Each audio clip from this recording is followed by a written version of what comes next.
Hello guys, for today's video, ituturo ko po sa inyo kung paano i-check ang expiry ng inyong QID sa pamamagitan po ng ating QID number at ng ating passport number. Okay po, punta lang po tayo sa Google, i-type po natin ang official document Qatar ID check and then mapupunta po kayo dito.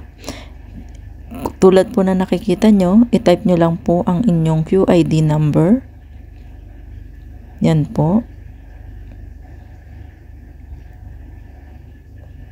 And then, after nyo pong i-type, gayahin nyo lang po yung number na nakasulat. After that, yung pong search, pindutin nyo lang po. Ayan po, makikita nyo po kung kailan po ang expiry ng inyong QID. And then, doon naman po tayo sa isa pang way kung paano po natin ma-check. This time, ulitin lang po natin yung ginawa natin. Pero sa ngayon, ang pipindutin po natin ay yung passport number. Isulat lang po natin kung ano yung passport number natin. And then, pindutin po natin yung nationality.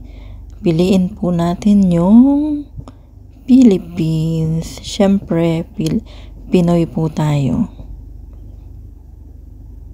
Ayan po, Philippines. Pindutin nyo lang po dyan.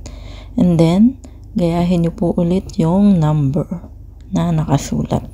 And then, search. Ayan po. Nakita nyo na po uli kung kailan po ang expiry ng inyong QID. Ayan po.